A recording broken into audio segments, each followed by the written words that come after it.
Hosted by Mike, the Big Cheese.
The Mighty Raven with Break the Chains. 40 years since that record came out. They're out on tour for All for One, the 40th anniversary of that record. We had John on the show last year. I think it was for the 14th anniversary show we had him on, and they were out doing another tour for the Wiped Out record. So time is marching on, my friends. I can't believe it was 40 years ago that I walked into Zigzag Records in Brooklyn and bought that record brand new. Man, we're getting old, right?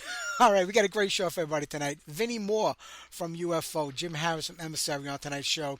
It's the last one for March. We'll never be on March 26, 2023 ever again after midnight tonight, so let's enjoy it while we can. We got a great bunch of guests coming up for April. We'll announce them next week. But right now, we're going to keep the music flowing here. We're going to talk to Jim in about a half hour, around 6:30 New York time, and then we have Vinnie Moore in the second half of the show. We also got new music to get to tonight from Metal Church, Jag Panzer, and Savage Grace. We'll play that maybe after the first interview, so we have a chance to sit back and listen to it. We'll see how the time goes between now and then. All right, how about we do a little Battle Axe over here? It's been a while since I've played them on the show, and for some reason the titles never come up, but I think this is We're on the Attack. Here you go.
All right, Omen Searcher with Teacher of Sin. I wanted to get on some classic Slayer, but I also want to get on at least one or two new songs before Jim calls in at 6:30. So we'll save that for later on in the show. We're going to do some new Metal Church, some new Jack Panzer. I'm sure you might have heard him already. The Jack Panzer came out this Friday. I got to give Mark credit from Jack Panzer. He knows how to do promotion. It's very old school, you know. He mails out postcards and flyers and buttons and pics, and he builds up your interest in the music, then gives you a little taste of it. You know, they just don't bombard you with everything at once, and then people kind of forget about you. A very slow build up to the album release coming out in June. We'll probably get at least one more song between now and then. And you know, Jack Panzer, one of my all-time favorite bands. They did a great job on this record, The Hollowed. I love it. It's, you know, it's a whole concept record. It comes with a comic book.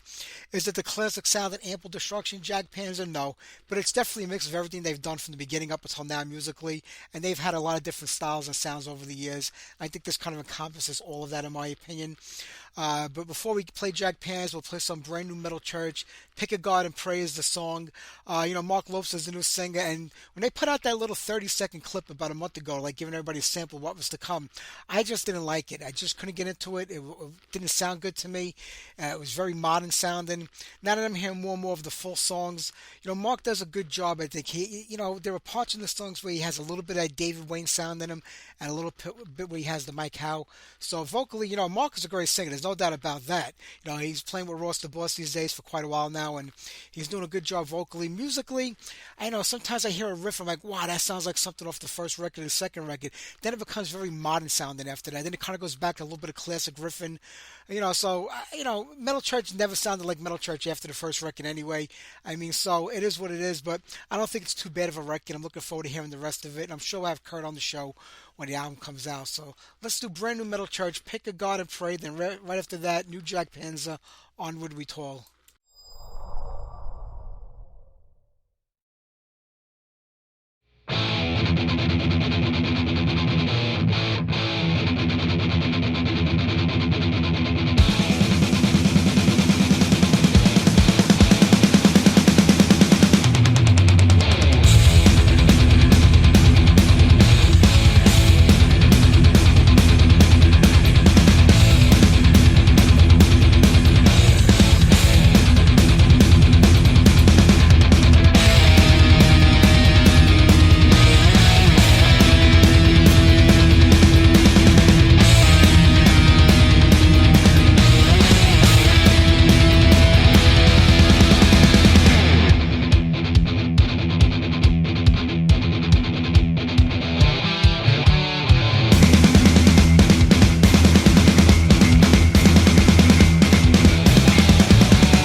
Drag Pans, the Onward We Toil. What a great song and a great album that's going to be. We'll have Mark on the show next month when we get a little closer to the album's actually coming out in June. We'll get Mark on the show maybe the end of May. We got a really busy April coming up, too. I'll start announcing some of the guests this week. But in about 5 minutes or so, we're going to get to Jim Harris from Emissary. So how about we just jump into an Emissary song, and then I'll get everything set up for that interview. So let me see what we can do here. How about we do the silent treatment?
Emissary with the silent treatment. We'll wait a few minutes for Jim to call in. Just so that Blaze Bailey had a heart attack. Blaze is a really super nice guy. We've had him on the show many times in the past, and I always enjoy talking to him. He gets a bum rap a lot of times for the Iron Maiden stuff, but he really is a good guy, and I wish him well. Hopefully he'll get better soon. Also, my good friend Lee Payne from Clovenhoof had knee replacement surgery. He sent me a picture today. He's looking pretty rough around the edges over there, but he'll get better. I'm looking forward to Clovenhoof getting back out there and playing live again. So maybe we'll get on some Clovenhoof before the end of the show. All right, let me see here. Oh, hang on a second. We got Jim on the line. Let me connect him. All right. Jim, it's Mike. How are you? You're on the air live. Mike, how are you doing, man? Long time no speak. I know it's been way too long, but I'm glad that there's good news because, you know, Emissary's back together again, and that's always a good thing. Yeah, it's been a blast, man. Yeah, I know. I mean, 30-something years. I mean, it's been on and off, on and off, on and off. But we made you decide a couple of years ago to, you know, try it again, give it another go-around. It's interesting. It was when I was in Cruella. I think we talked back then, and a book was coming out called Rusted Metal. It's a Pacific Northwest heavy music scene, like a history book. And the guy that was putting the book together hit us up and said, "Hey, did Emissary ever play up in the Pacific Northwest? Because we're from Southern Oregon, so it's a little far away from that Portland, Seattle scene." But I said, "Yeah," and he said, "Send me some information about the band." I sent him a bio and a photo and all this, and we ended up in the book. And next thing you know, people online are talking about this band Emissary that had some demos out back in the early '90s, and we got a label offer, to do a full length album. So we went back in the studio and did that, and it's been a blast. Sure, I mean, I remember that first demo, with Backstreet Trash Queen and Dreams of Yesterday. It was a really powerful tape. And, when the record came out about a year ago, I was thrilled to hear that. I was like, holy cow, new music by Emissary. I can't believe this. And, it lived up to everything that you guys have done, I think, in the past. Thanks. Yeah, it's interesting because the band that did the songs you're talking about, that was basically a different band. I just had the name and the logo and some of the lyrics in Vegas with that band. And then in '93, I moved to Oregon, and we formed this band from scratch. Myself and the Mothman, Tim Dolan on guitar, and Peter Sean Kinney, who's in the band now. He was in the band back then, and we ended up getting a guitar player named Charlie Francipane. He's on the new record and in the band, a total shredder, and drummer named Tony Mullins, and he was in a band called Born Naked back in the day, and we really looked up to those guys. And he was also in a band called Savior. It was kind of a Slayer sort of a band back from the Portland days, and the new lineup's really kicking ass and digging it, and we're working on a new record now. It is. Tim was with the band in the '90s, also, wasn't he? Yeah, that's what I was saying. Is Tim and myself basically formed this band from scratch, from the ashes of the Vegas band. But I just moved here with the name and the logo and some of the lyrics, and we met up and formed the band that most people know as Emissary, and we call it the original Emissary because there's been a few other bands that have had the name. Yeah, I know. 30, 40 years ago, that was kind of common because bands didn't know what other bands had the same name from different places. There was no internet. But today, it's so much easier to just look things up. You think bands will look it up and say, oh, there already is a band by that name. Let's not do that. They do it anyway. Yeah, and it sucks, too, because you go and you look at band name, and oh, man, you think of the best band name, and you look it up, and it's, some kid in Brazil, some one-man black metal project has, like, the coolest name ever, and they're terrible or whatever, and you're like, I can't use that name. I know, it does suck. But you guys did do a great job on that last record. It came out a little over a year ago, The Wretched Masquerade. And was it, when you're working on the music for this record now, I mean, do you look back on the past and say, this is what we were, this is who we were, this is what we sounded like, but we have a bunch of new guys with us now, so we're going to be a different band. Did you try to keep like a little mix of the old and the new together? Sure, absolutely. We had established what the band sounded like, back in the day, and we wanted the old fans to be able to get the new record and still go, yep, that's definitely the band that I remember, but polish things up a little bit. We're better musicians now. We're better songwriters. I'm a better singer. So we took a lot of the old demo songs and sparkled them up and put that on the record, and we put Hypochondriac was like kind of an unfinished song from back in the 90s that was half finished when the band broke up. And when we got back together, I said, the first thing we got to do, we got to finish Hypo and get that on the record. So that's kind of like the bridge to the new material. And now we're writing all new material for the new album. When you picked up that song again and continued with it, I mean, how much of the old version of it did you kind of stay with? It's interesting you asked that question because I haven't even listened to the old rehearsals since we rewrote it. I just wrote kind of from memory. So it's got probably, I don't know, a fifth of the same lyrics, quarter of the same lyrics maybe, all completely different music and vocal melodies. And I just had the idea of the song. But when COVID hit, I think there were a lot of people that felt like a hypochondriac. Everybody was scared of getting sick. Everybody thought that, if I got a little cough, I might die tomorrow.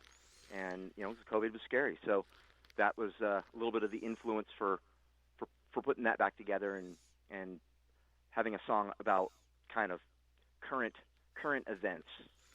Yeah, absolutely. And you kind of put the band back together and worked on the record during COVID. I mean, what were you thinking at that time? You say, you know what, the music is dead right now. There's nobody playing live. We don't hear anything coming out. So we decided to put the band back together, probably at the worst possible time for a musician. Yeah, I was I was playing in Silent Storm at the time, and we had our record finished, and it came out right in the middle of COVID, and nobody's even sure if they're going to have a job tomorrow or whatever, and it just fell flat. We didn't get to tour for the record. The guys all jumped ship about the same time, right about the time the Emissary got this offer. So it seemed kind of like the right time for us. Plus, our original drummer Eric Hoover had hit us up and said, I've got a recording studio. Everybody's got their home studios. We could go back in and we could re-record those demos and make them sound better than we did 30 years ago. What would you guys think about doing that? And it really started us thinking. And when everybody started messaging us online, asking, what's going on with Emissary, and I put out one message on Facebook and said, hey, would anybody care if we went back in the studio and re-recorded this stuff? And Underground Power Records in Germany hit us up and he says, I'm a fan. I got your old demos. If you want to do a new record, I'll put it out. So still supposed to be vinyl coming out, but still waiting for that one. But it did come out on CD, 2 versions of the CD as well. We've got the 2 CD version has the second disc is all the old cassette demos remastered, and then the regular 1 disc version of the album, it's just the new recordings. The vinyl is going to be great when that comes out. There's a big delay with a lot of bands getting vinyl out these days. They're so backlogged on producing them and making them. But now that Metallica bought a plant, maybe they'll help everybody out and I'll get those records out a little quicker. I don't know if we'll be that lucky, but that'd be cool. But you talk about Silent Storm. The Fight Never Dies came out in 2020. Another great album. I mean, people that don't know, you also play drums. I mean, with Emissary, when you play some of the older songs, does Tony look at you like looking at him when he plays like some of your old drum parts? It's interesting. I did play drums for quite a while on the old material, but I feel more comfortable as the front man. It just makes more sense for me to be out front. When we were playing shows back in the day, we played with Dokken on the Dysfunctional tour, and it was crazy because I'm playing drums and singing lead vocals. And outside of Dan Beeler of Exciter, I don't know any lead vocal drummers. People don't like to look in the back of the stage and watch the drummer singing the lead vocals. They want one of the guys that's standing close to them at the front of the stage to be singing lead vocals. We get done with the show, and people were saying, man, you need to get up front. You need to get somebody else on the drums. Or they say, you guys should have a front man. So when we put it back together, it just made sense for me to get out front, and it wasn't weird at all. I was going to ask you, was it comfortable the first time you got out there and did that? Because sitting behind the kit and being up front, it's 2 different things. It's like night and day.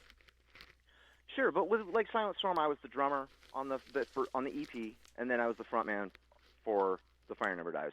So I mean, I've been back, in the front of the stage for long enough. I sang with Cruella, and I've been a front man enough that it didn't seem off or anything. And our first show back was a huge show. We played with Tesla. I was around 1,000 people, and it was a little bit frightening, when you're standing backstage and you're looking at that huge crowd. But the moment you get out there and you hear that roar, all that goes away, and it's a blast just being up there on stage. I'm sure. Yeah, you did do a little stint with Cruella, and was that like doing penance? Because working with Roger must be real difficult. Roger's a colorful character, and I got nothing but love for the guy. And it was one of those things where we had worked together in the past on the reissue stuff, and when the band got back together and they got offered Northwest Metal Fest, and the folks were saying, the promoters were saying, if you got the original band back together, we could put you on some shows, and the original singer didn't want to do it. So Roger said, well, I know the right guy that could handle this material from the early records, and we played that show. We opened for Y&T, did a few shows around here in Southern Oregon, but I just lived too far away, so it was one of those things where I couldn't even get back and forth for rehearsals. Yeah, I hear you. I have no love for Roger. I got to be honest with you. I had him on the show, and he had a lot of nasty things to say about me, so we kind of went at it for a while. Really? Oh, yeah. Yeah. He sent me a new song, right, to listen to, and it took me like 2 hours before I went on the computer to go, get it. And then he starts telling me that I'm a piece of garbage because I didn't want to listen to it. So I'm like, you sent it like an hour and 59 minutes ago. I'm not living on the computer. And he just started talking shit about me nonstop to everybody you could imagine. I was like, this guy's out of his mind. I'm like, if you don't respond like right away, he went ballistic. I'm like, holy cow. Wow. Yeah, Yeah. I've heard stories like that, and it's kind of up and down, but overall, it was a fun experience. I was only in that band for like 8 months, and we didn't write any new material or anything. I was just singing the songs from the early records, and while I was in that band, people kept asking about, hey, when's that Silent Storm record going to come out? And Yeah. that was when I reformed the band, and we did the Fire Never Dies and all that. Getting back to Emissary, I mean, the band came out around 89, 90 in that area, and it had a short run the first time, maybe 2 years, I think, maybe 3 tops. What happened the first time around? Did you feel like it just wasn't happening or clicking, and it just kind of ended like that? So '89 was my senior year of high school. So it was a high school band. Everybody in the band was guys we went to school with. So it basically lasted that last school year, '89, '90, and then into '91, and we went through a ton of band members just trying to keep it together. I played my first paying show with Emissary in Las Vegas. So when I moved here to Southern Oregon, I had the logo, I had the name of the logo, I had the lyrics from the old songs, and when I met up with Tim, he came into my record store. I was working at a record shop, and he came in and said he was forming a band, looking for a singer, and the first day we got together, we hit it off. And it was it's been fun since then because he had a bunch of music. It wasn't really a lyric guy. He had riffs, a crazy amount of just great riffs, all the riffs that you're hearing on the Retro Masquerade. And I had lyrics and vocal melodies, and we just went together like peanut butter and jelly, You talk about Portland, Oregon, like in the 80s. It had a great scene. So many bands came out of that area. I know you're not near there. Like I said, you're pretty far away from there. But going from Vegas to Oregon, I mean, musically, the music scene itself, how was it for being in an active band? Because Vegas has got stuff happening 24/7. Yeah, it was interesting because in Vegas, so as you remember, the Pacific Northwest, had an influence on everybody. Yeah. And everybody in the bigger cities were starting to go that alternative route earlier on. So I'm auditioning for bands in '91. I got scarves on my mic stand, and I'm dressing. I've got the skinny jeans and the whole bit, and everyone's like, "Oh, you're so '80s," and everyone's trying to wear the plaid, the flannel shirts and the wallet chains and doing all of that. So I moved to Oregon. And the town we live in is kind of small. They were a little bit behind the times. They really hadn't caught wind of the alternative thing yet. So it was like, we still have a chance to do 80s influenced, heavy metal, power metal. And we did that. And then when the band started breaking up, whatever it was, '96, that's when things started rolling around, and all the local bands started cutting their hair short and singing low, and it was all about their heroin addiction or how sad they were, and I just wasn't into that style of music, so I figured it was about time that we hung it up, because it was either we change and turn into one of those bands or break up, because we couldn't keep going playing the style that we were playing. It was hard for a lot of people. Don't remember, but it was really difficult for bands back then. I mean, even some of the more established bands that were around for a long time, they kind of fell by the wayside. They just couldn't keep up with what was going on. But 20-something years ago, it seems like everybody's talking about heavy metal again from the '80s, and you have a new generation of kids that are listening to the stuff that we grew up with in the '70s and '80s, and now it's back. And over that time, you did put Emissary back together at least once or twice, I think. I had kind of like a makeshift, version of the band where I got some guys together and we played a handful of shows. I don't know, it was 2008 maybe, but it wasn't the real band. It was me and some guys that said, "Oh, we like the Emissary stuff," and they learned a handful of the material, and we played a few fun shows. But yeah, the Pacific Northwest I think it hit harder up here, in Oregon, Washington, because Seattle was so close, and people wanted to hear that new sound, and they just didn't want anything to do with guys with pointy guitars and high-pitched screams or any of that, and double bass drums. It's just like Yep. I'm not into this new thing. I hear that. Do you consider, like, because you've mentioned a few times when Emma said that it really wasn't like that classic lineup, or it wasn't this lineup. Do you think that as long as you and Tim are together creating music as Emissary, that's Emissary? Oh, absolutely. Yeah, and everybody in the band agrees to that too. That we're kind of the, we say we're the Ozzy and the Randy Rhoads, or the Don Bon Jovi and the Richie Sambora, or as Steel Panther would like to say, he's Jimmy Page and I'm Robert Palmer. So yeah, I mean the two of us, we put our heads together, and we structure the material, write the skeleton of the material, and then we give it to the other guys. And of course, the drummer's going to put his style into the drums, and and the bass player might not play the bass line exactly the way that we originally gave it to him. And when everybody adds the ornamentation, then it becomes something that sounds like this band, that's recognizably Emissary. Yeah, but isn't that the way it is with every band too? I mean, you hear people saying today, it's just that one guy writing all the music for the band, or it's just those two guys that do. But it's like that in every band. Not every band has 4 or 5 members writing every song together simultaneously and contributing to make it what it is. There's always a key group of writers that come up with the basis of everything, and the rest of the guys contribute their parts. Like it says, to turn it into a song. So I don't know why people get upset when they hear, like, there's only 1 or 2 guys in the band writing the music. That's the way it is in almost every band in the world.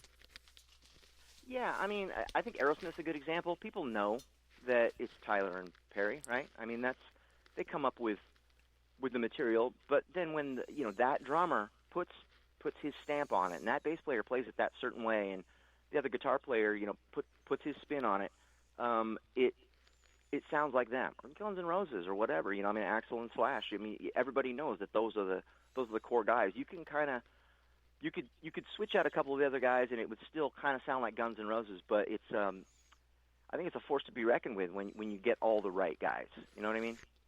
Absolutely. Is that the hardest part about being in a band today, is finding the right guys to play with and then kind of keeping them together? Sometimes people don't realize the commitment it takes to be in a band. Yeah, I mean, it's like 5 marriages, right? I mean, Yeah. everybody's got a different. I got a different relationship with the bass player than the bass player has with the drummer, and the drummer has with on and on and on. I'd say that one of the toughest things about being an independent artist, or at least financing yourself if you're on an indie label, is a lot of it is finding the finances to get everything taken care of that you need to do, and tour support and all of that, because there's different record labels. A bigger label will give a band a bigger percentage. I mean, excuse me, they'll do more for the band, but the band gets a smaller percentage. An indie label gives the band a bigger percentage, but they don't do as much. You got to hire your own publicist, and you got to shoot your own music videos, and so it's a lot of juggling. You know what I mean? In being an independent artist, I don't know what it's like for bands on major labels. I have no idea. I think they probably just have a team of people that do everything for them, and they just get to rock. That's not the case in any band I've ever been in. It's always been a lot of decision making. Well, most bands, I mean, every band starts out as a do-it-yourself operation. Like it says, as you get to the level of, AC/DC, Metallica, and Guns N' Roses, and Iron Maiden, all you're doing is making music, and everybody else is doing all the dirty work for you. But it is a lot. They call the music business for a reason. There's a lot that goes on that you have to take care of and do.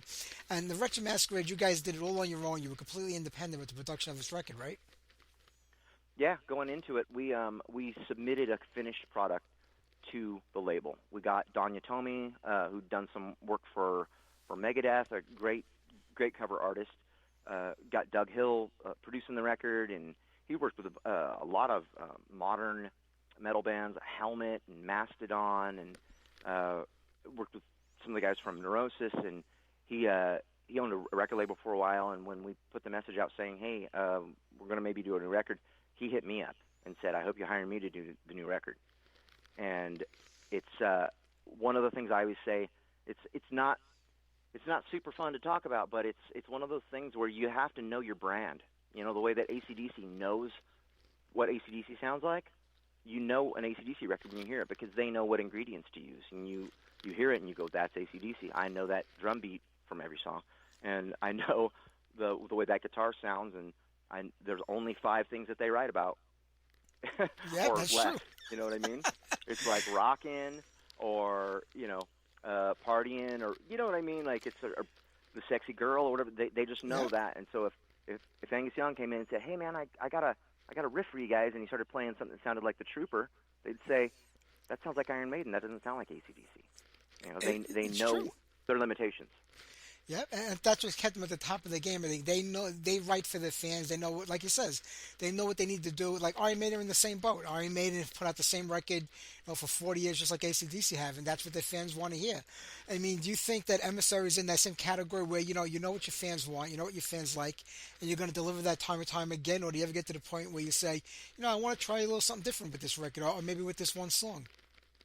It's interesting you say that because we just Tim and I were working on a song this last week, and we kind of were going for a certain vibe. And by the time the demo was done, and we heard it back, played it for a couple people, and who said, "Yeah, that doesn't really sound like Emissary." And we started thinking about like how do we try to reshape the riff or speed it up or change the key to kind of make it fit this mold, and started thinking maybe we just keep that for another project that's not Emissary, that people aren't expecting a certain thing, that where we live in this box and we're not allowed to grow out of that. Because I don't think anybody wants to hear another Metallica Reload, or I don't know, Motley Crue Generation Swine. I mean, you can think of a million examples of Turbo, records Yeah, where a band said, "Hey, let's change our sound a little bit," and people go, "It's a good record, but it doesn't sound like what we're used to." Celtic Frost, Cold Lake. I mean, it yeah, could be the greatest record of that kind. Def Leppard Slang might be the best grunge record ever recorded, but the grunge fans don't want it because it's Def Leppard, and the Def Leppard fans don't want it because it's grunge. So you lose both fan bases when you do that. When Warrant did Belly to Belly, and as everybody did that in the '90s, all the hair bands started trying to do their alternative record, and a few of those records kind of worked, and most of them it didn't.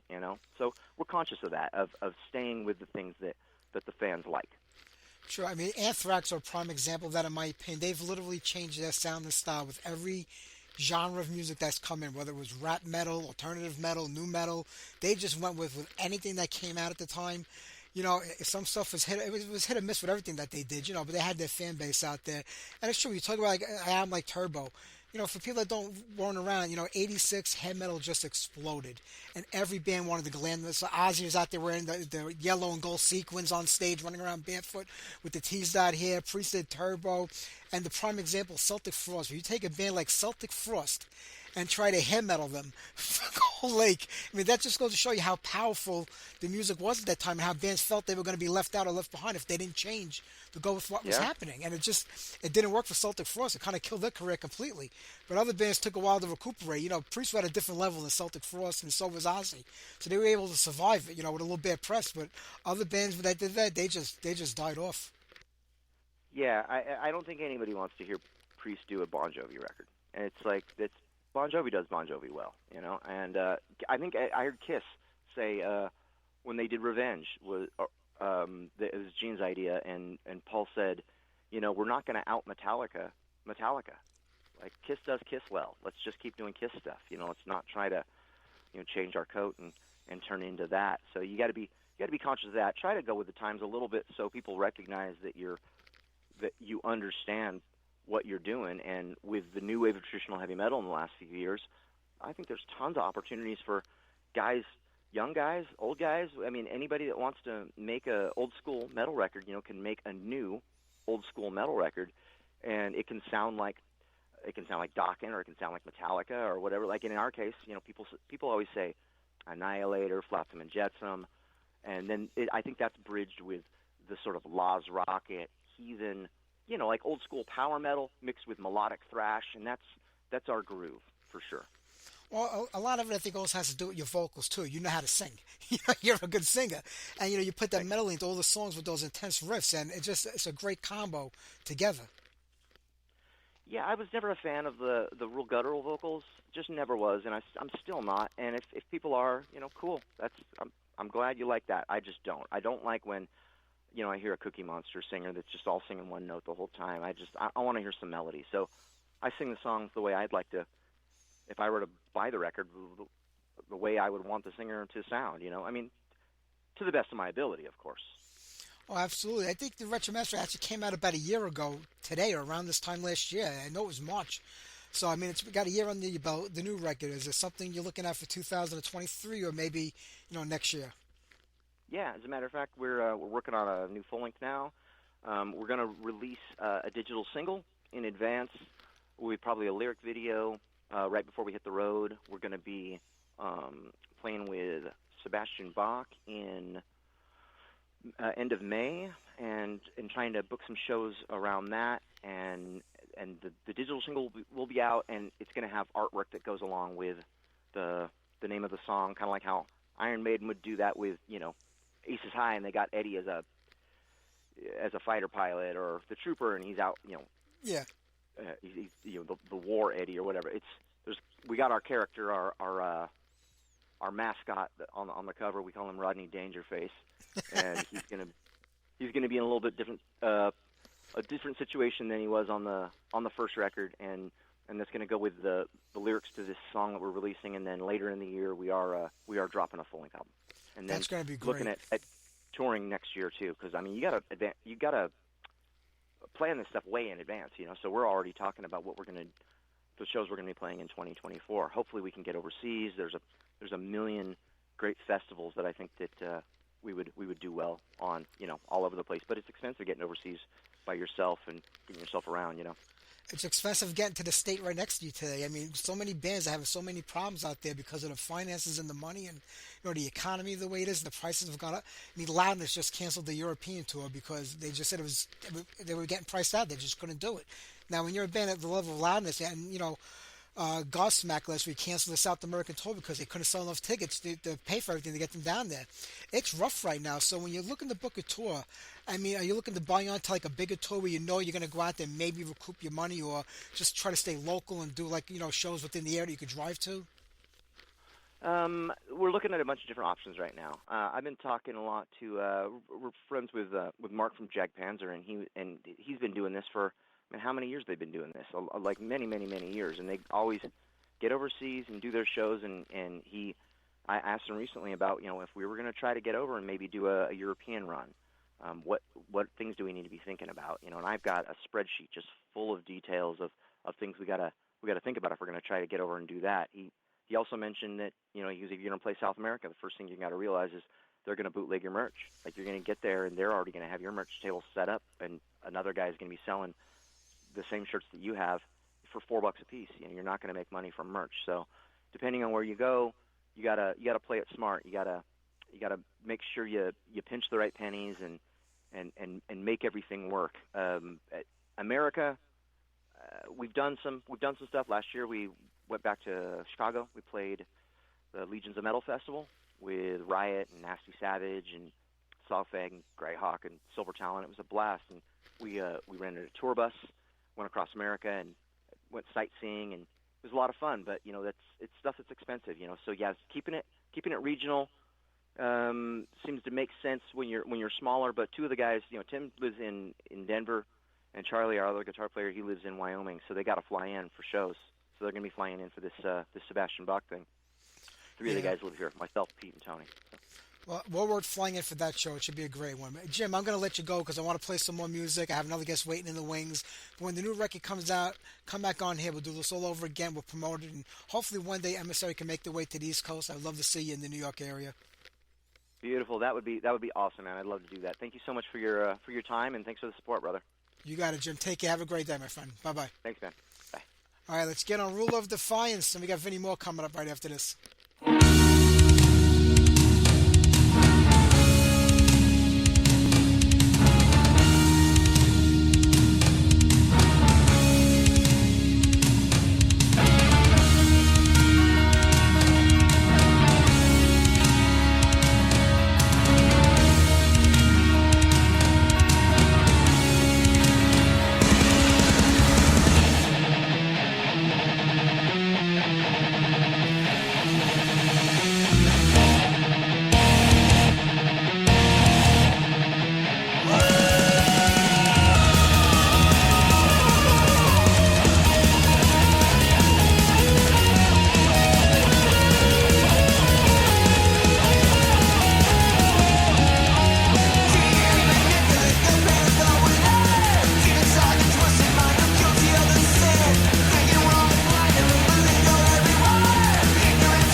Man, that is some great stuff. Absolutely love Emissary.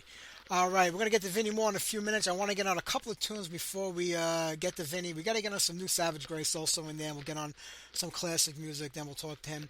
Let me see, next week, before I forget, because I almost forgot last week and then the show. Next week, we have, Carla Harvey from the Butcher Babies is on next week, so I'm looking forward to talking to her. And who else do we have on the show? Glenn Rogers from Primal. You all remember Glenn from Hyrax and Steel Vengeance and Heretic and a million other bands. Primal is back with a new record. We'll be playing songs off of that and talking to Glenn as well as Carla Harvey. No show the week after that. It's Easter Sunday and my mother's 80th birthday, so we won't be doing a show then.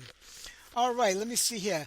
I know, listen, there's a lot of festivals. This weekend they had the Hell's Heroes festivals in Texas, and it looked like there was a great crowd there. Trip to Comp played doing an old classic Celtic Frost set. We were just talking about that with Jim Celtic Frost.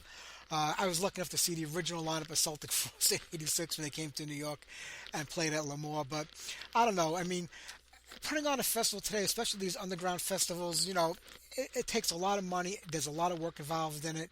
And, most of these promoters do it because they love the music. I get that, most of them take a big hit, too, financially, because half the time they can't recuperate the money they have to spend getting bands to fly in and putting them up in hotels and everything else. So I know it's really hard, but is it just like where one promoter comes up with a lineup, then every promoter copies that lineup? Because I can't help but think every single festival that's come out this year so far, that's coming up at the end of the year, has almost the same bands on it. Every festival has the same bands.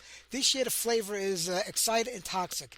They're playing almost every festival. So there's Keep It True say, here's our lineup, that every other promoter here in the U.S. or in Europe copies that lineup.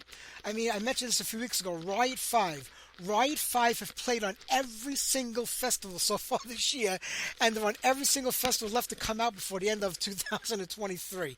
I mean, Riot 5, it's not even the original lineup. It's a cover band. It's a Riot cover band. That's all it is. And they're playing at every single festival. They're usually one of the headliners.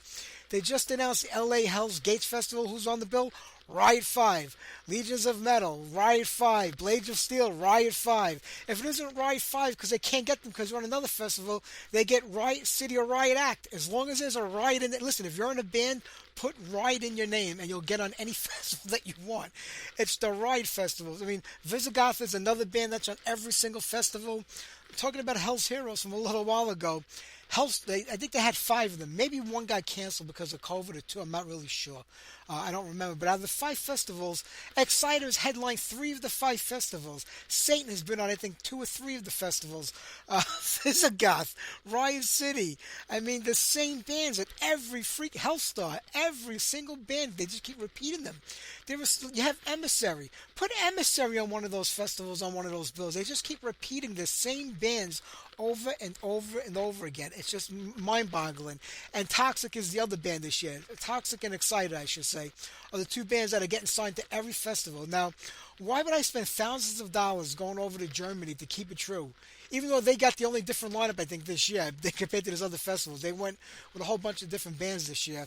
But why would I go to Wisconsin, spend all that money to go to Blaze of Steel, when I can go to Chicago and see the same bands? And maybe it's less money for me to get there and see it.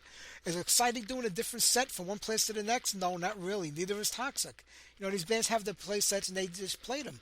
So, I mean, please, promoters, talk to each other. I know that you all go to each other's festivals. You're friendly with each other.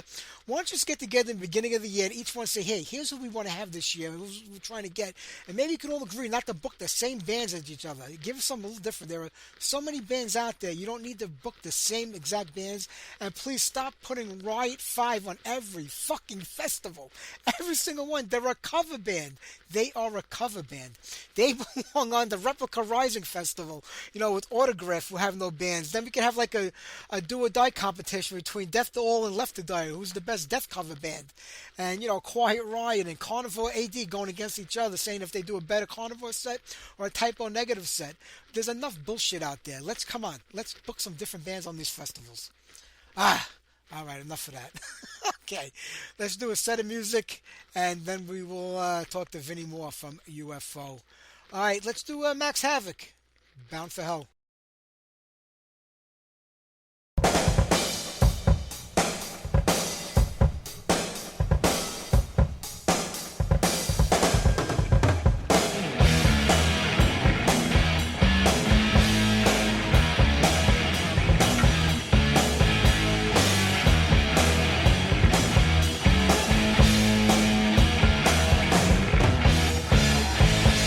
I wake up every morning with a smoke in my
brand new Savage Grace, Star-Crossed Lovers. Does it sound like, the Dominatrix or even Master of the Skies? Absolutely not. But if you had sent me this song and the last one that they released off the new record and said, what do you think of this new band? I would say they're really good. I really like it. But it doesn't sound like Savage Grace. I know that, but it's good music. It's just where they are right now. I mean, it's only Chris in the band, so you're going to get what you're going to get. But it is a good record, in my opinion. It just doesn't sound like old Savage Grace. So take it for what it is. Just enjoy it. It's good music. It's good metal. All right, let's do our Demolition segment because then we got to get to Vinnie right after that. Tonight, it's a band called Vice. There were about 7 bands called Vice in the 80s, going from California all the way to New York, and this is the New York Vice. They put out 2 demos in 84. The band, they changed the name of the band to The Kill because, like I said, there were a lot of Vices out in the 80s. Not that The Kill was any better, because I think there were 3 or 4 bands named The Kill also.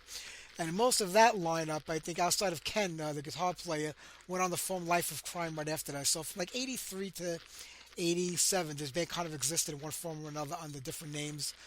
This song comes off the Vice Kills demo. It's the second one the band put out. Somebody definitely needs to re-release. I mean, all the old Vice stuff, remastered, re-release it. The Vice, The Kill, they all sound very similar. And put it out there. It would be great. I actually think I'm friends with Ken on Facebook. Maybe I should reach out to him and see if I can get him to come on the show. But here's Mutants March, Ready to Fight.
today?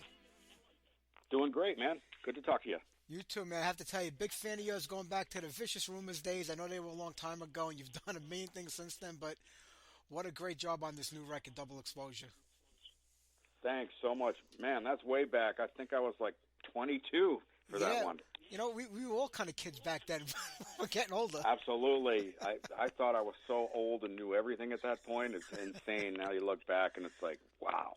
Yeah, a long time ago, but you've had a great career when you think about it. All these decades of creating music, between the solo stuff, UFO, playing with Alice Cooper, Vicious Rumors, and all the other guest appearances you've made. I always love when you get back to your solo stuff because I feel like that's where you really shine and you become you. Thanks. Yeah, it's probably the place where I can, have total freedom to do whatever. Is it difficult being in a band situation after you got... Because you really did solo work for a very long time before hooking up with UFO, and Alice Cooper was kind of brief. It's not difficult. I mean, you definitely shift gears and you make some adjustments, and you realize it's a team and not just you yourself. So it's kind of a democracy, and you bounce ideas off of one another and collaborate, and that's kind of a fun process too. It's just a different sort of thing than where I do my own stuff and I have the final say and make all the decisions, and with that comes like all the pressure on you too. So there's a lot of weight on your shoulders. So there's pluses and minuses everywhere. Oh, absolutely. It's one thing when you start a band from scratch and you got a bunch of guys together with the same vision, the same idea. When you step into a band like UFO, who's been around for forever, I mean, you're like the new kid on the block. Is it more harder to kind of make yourself known in that band and let your presence be felt, or do you kind of have to sit back and feel things out for a while? I kind of lucked out in that scenario because, I was a solo artist. I had all those records out, and so Phil was aware of me and what I was doing, and luckily he was looking for a guy to come in and be a major contributor as far as the songwriting goes. So luckily for me, that's what he needed and wanted. So, I came into it with song ideas, and we immediately started working together, collaborating and doing things creatively. So I didn't kind of have to like wedge my way in there. It was like full tilt right away. That's always a good thing, and I'm glad that was like that for you. And, Vinnie, talking about the new record, when I first heard about it a little while back that, you're working on a new solo record, and I was like, I wonder what it's going to be. And then I heard all these vocals that were going to be on there. I was like, wow, he's going to do like a vocal record. Was that the intent from day one, or was it just started out as an instrumental record like always and it wound up being this way? It was not the intent. You're right. It started out as an instrumental record, and it was during the lockdown period, and I was initially just going to do like 6 songs, like an EP, because I didn't know how long that period was going to last. And yeah. I was getting bored, and I thought, let me get creative here and stay busy. I have to be working on something. That's just my personality. And so I, got into the studio and just started doing some demos. And then I go through this process where I take the demos and I listen to them when I'm all finished, like away from my studio without a guitar in my hand. And I do it just to get like some creative ideas and think about production and whatnot. And as I was listening to the songs, the first one I listened to was called River Flow, which it was initially instrumentally, it was called One Day. And I started hearing vocals in my head. And then I started kind of singing along with it, and I went, this could make a great vocal song.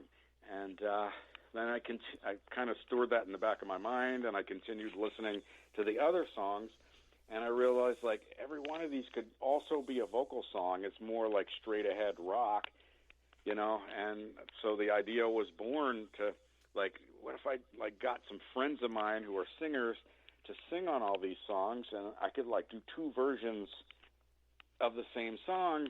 And, because like the whole COVID lockdown thing was going on, it's like, why not, just do anything, get something out there that's quirky and maybe a little crazy, who cares? And that's kind of how it happened. Do you have to get in a different mindset when you're writing? Because like you said, you were writing the songs based on like what they would be as an instrumental, and then you heard all these vocal lines in there.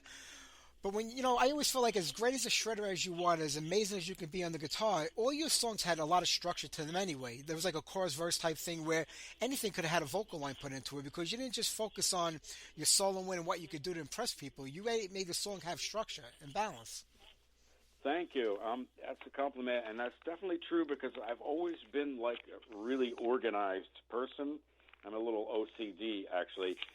And the songs have always had structure, and I've never been a guy to like just put down like two chord progressions and then just go nuts on the guitar playing over top of it, as fast as I can, or just to impress people or whatever. It has to be a song, and there has to be a catchy melody. There has to be structure. It has to kind of build and ebb and flow, and there has to be contrast and dynamics. And so, yeah, these are all the things I'm thinking of, And I just kind of find myself naturally falling into that structure thing, organically without really thinking about it too much. Did you know who you wanted to sing, or were songs intentionally, in your mind just say, wow, this would, because you have, between Keith Slack and Mike DeMay, two of my favorite singers, both on here. I mean, were these songs intentionally written with them in mind when you came down to the lyrics, or was it, let me see who fits better with what song? Well, the songs were finished, and then, to be honest with you, I actually sang on every one of them because I was hearing things in my head. And so I started, like, jotting down some lyrics, and I'm not a great lyricist, but, I jotted down lyrics, and I sang with everything, and I sent the guys, like, two versions of each song that they were going to work on, the instrumental one and then the one with me singing, and kind of said, hey, do whatever you want. Take any of my ideas or totally ignore my ideas and do your own thing. And in the case of, like, Keith with Hummingbird and also DeMeo with Rise, they totally did their own thing, and didn't take much inspiration from my vocals and melodies. And, it was just more of a matter of deciding, okay, which guy would be the best on, any given song. And for Hummingbird, it was like a no-brainer that Keith was like the perfect guy with his southern kind of voice and that big husky voice. And, same with DeMeo. I actually sent him a couple that I thought he would be good on, and he chose Rise, and I thought he did a marvelous job with it.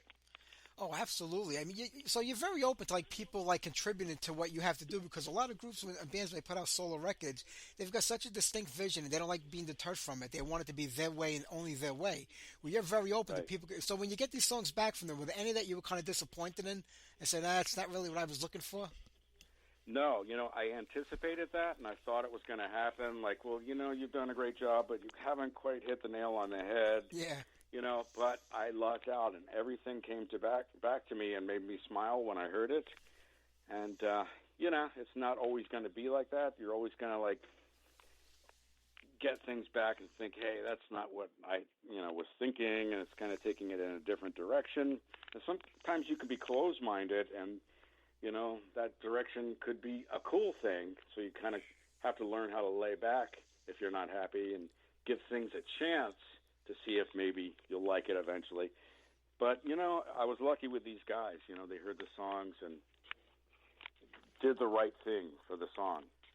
Absolutely. Was there anyone that really surprised you above any other song that you recorded? Man, to be honest, they all like put a smile on my face. What Keith did with Hummingbird, with Ed Terry on River Flow, and what DeMeo did was totally different than how I sang on the song, and it was like, wow, that's really cool. I like it. They were solid. Vinnie, is there any chance of getting out on the road, like supporting this? I know it's hard with multiple singers, but maybe bringing one in or doing one-off shows here and there? Yeah, that's what I definitely want to do, go out and do some shows, and it would be so fun to have a vocalist. I have some stuff set up for Europe in September, but I'm still working on things for the U.S., so it's a little early to, think about who could go out and do it or whatever at this point. Growing up as a young kid and you first get into guitar and you're just starting to play, self-taught lessons, which is the way to go? Because you see so many people on both ends that are just masterful today, where it's either natural and they pick it up or they really needed that push by having lessons, and some of them for quite a long time. I took lessons. I mean, I learned a lot about music by having a teacher, to show me things.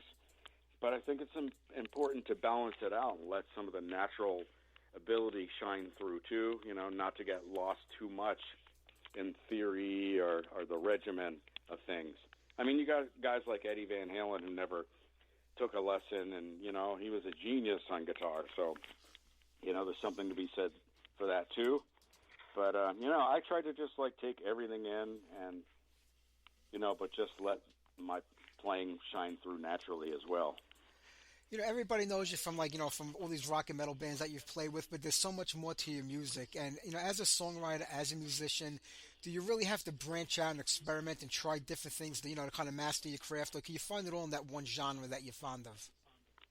No, I get bored really easy, so I have trouble, like, just, you know, doing the same thing over and over again.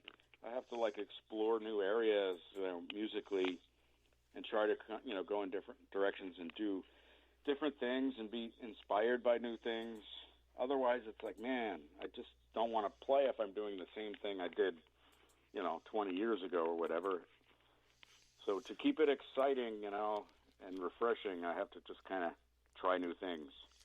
I completely get that. So many bands, I think they get caught in a rut where they keep putting out the same product over and over again. It's because it's what the fans want. They're at a certain level, and they kind of got to give them that because it's a money thing in the end. But you've always seemed to be so willing to, like, not say, you know, I don't care about that. I want to, like, express myself musically. That's the most important thing. And I always feel like to you, the music always came first, not all the other stuff, like the business part of the music business. Exactly, that's true. And, you know, maybe that was the wrong approach, but, you know. You know, just being happy and following your own, you know, inspiration and your own direction, I think, is, in the end, what makes you more happy. That's true. What's going on with UFO? I know things kind of got put on hold. I mean, everything went wrong at the same time. Phil getting sick, COVID. I don't think anything could have been any worse for any band and musician. But what's happening with the band right now? Is it going to take place again? It's really hard to say at this point. I mean, sometimes I think, yeah, it's going to happen, and sometimes I go, maybe it is over. I think if something does happen, it won't be until next year, and Phil, I think, needs to. I know he's feeling healthy and feeling a lot better, and maybe it's going to take him feeling a little bit more confident with things, you know, as far as his health. And I really hope it does. I'd like to, you know, do more with those guys. Even if it was only playing England, I think it would be very cool. Oh, absolutely. So, you know, I have my fingers crossed, but we'll see what happens. Well, you know, Phil did say, you know, after he's done, this retirement tour is over and everything, that the band may or may not go on without him. If it did, would you still want to be a part of it? I don't think it could go on without him. I don't think so either, but he said that.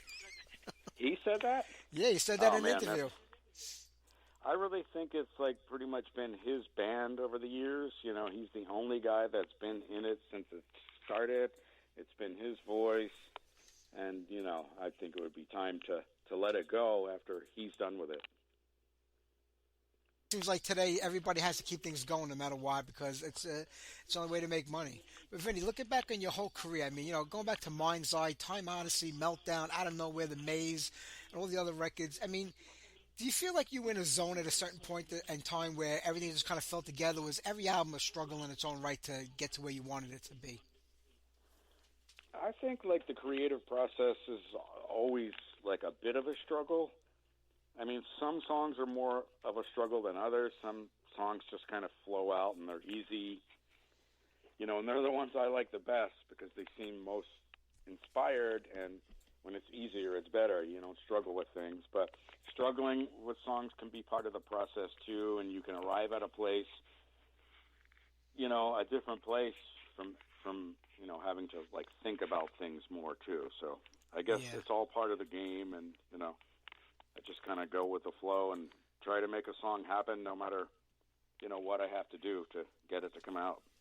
Do you remember where your first big break came from? I mean, you know, Mike Varney was there with you sort of in the beginning, and Mike was definitely a guitar player's person, and, you know, all his records with the shredders that he put on and with the Vicious Rumors thing. Would you put anything on Mike Varney saying, you know, if it wasn't for him, I might not be where I was today, even though you had the talent to get there on your own anyway? Yeah, I mean, that could be the case, and I've often wondered that. I mean, who knows what would have happened. I'm just thankful things went well for me, and after all these years, I'm still able to do what I love doing, which is totally a blessing and amazing. And without Mike, yeah, I really don't know. You know, I doubt I would have had an opportunity that early on to do an instrumental guitar record. I think like he was into doing those guitar instrumental records, and then after that, you know, after the early like Tony McAlpine stuff, my record and whatnot, that genre became more popular, and then other labels started following suit and doing it also.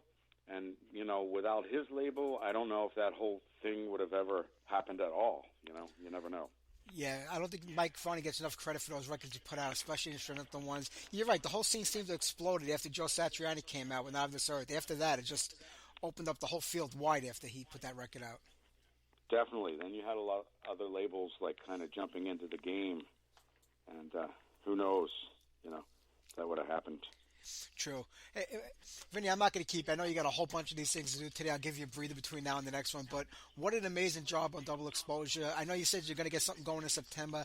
I hope you can make it here to the U.S. and onto the East Coast. I would love to see you here in New York. So maybe it'll happen this year.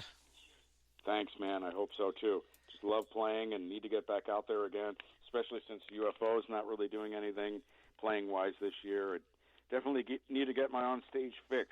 I hear you. I hope you get it soon. I hope you get it here in the U.S. Thanks so much. Take care, my friend. Have a great day. Okay, great talking Bye-bye. to you, man. You too, Vin. Bye-bye. Hope to see you out there. All right, bye-bye.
Vinnie Moore with Rocket. I want to thank Vinnie Moore for being on tonight's show. Jim Harris of Emissary for being on tonight's show. Thank you, guys.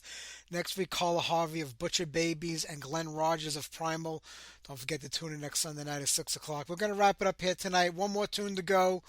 But I just want to mention something.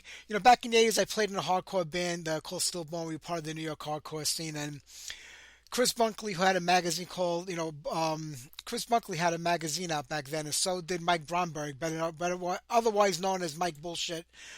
Chris had the Village Noise out back in the day, and he always featured my band Stillborn in that magazine. It was a great fanzine, and I still have all my copies today. And I remember like a week ago I had posted like a picture of a concert flyer that we did from CBGB's, and Chris was like, I remember back then looking up to you and Terry like you were so much older than me, and he goes, now look at these pictures from back in like 1985, and we were all just kids back then, and that's exactly how it was back then. We were all just kids getting into that scene for the first time and enjoying it. But to get back to with the original post was, you got to forgive me, I'm all tongue-tied today. Bullshit Monthly was another great magazine that Mikey Bullshit put out back in the day, Mike Bromberg.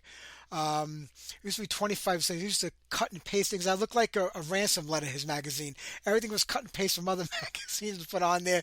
Things were written in hand and pencil and circled, but it was a great, fanzine that featured all the killer bands from the New York hardcore scene. And, a couple of years ago, Mike, started getting back involved with the magazine again, reissuing a lot of the older stuff, or just making carbon copies, I should say, and putting them out there. But he just released an entire book called The Fanzine and Anthology of Bullshit Monthly. It's all of the magazines that he did back in the 80s, plus when he started it up again about 10 years ago, I want to say, he put out a few issues. So they're all inside of a hard book, a hard covered bound book. I think it's like $30. I just ordered myself a copy of it right now. Mike is going to be in New York. He's out in California these days. On April 20-something. I'll get that date next week. And he's going to be doing like a book signing thing. And I'm definitely going to head out there and see Mike. It's been probably 40 years since I have. So I want to thank him for that great magazine. Chris for the Village Noise. 2 magazines I bought every time we went to a show with CBGBs because they were only like a quarter back then. I think the Village Noise was actually $1, but Mike's magazine was 25 cents, and it featured all the best in the New York hardcore scene. So if you get a chance, go to Bullshit Monthly on Facebook. There's a link. Buy it. It's a great magazine, and it keep you up to date on everything that was happening 40 years ago. Pretty good nevertheless. All right, let's wrap it up here tonight. I am exhausted. I want to get tonight's show over with. Here's Thrasher, Carl Kennedy's project from back in the 80s. Here's a song called Hot and Heavy. Take care, everybody. Have a great week. I'll see you next Sunday. Bye-bye.